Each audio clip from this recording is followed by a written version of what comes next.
Hi, I'm Dr. Mike Glassmeyer from First Impressions Family Dentistry in Antioch, Tennessee, and today we're going to be discussing different tooth replacement options for missing teeth.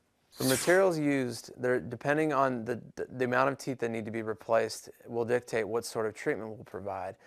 The typical options that we use to replace teeth can involve partial dentures, bridges, or flippers. For a single tooth replacement, typically a flipper is a great indication for treatment.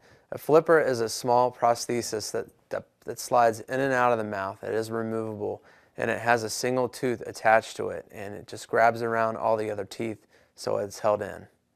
An advantage of a flipper is that it's aesthetic and it's inexpensive and it's very easy to make.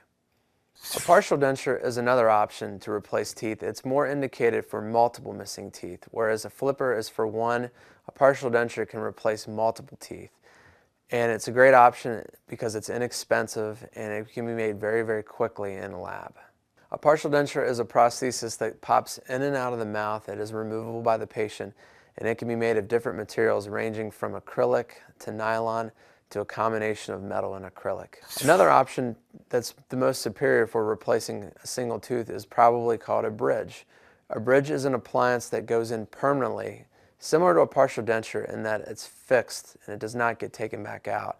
And the teeth nearby the space are actually crowned or capped, and the bridge is glued in on top of where the missing space is.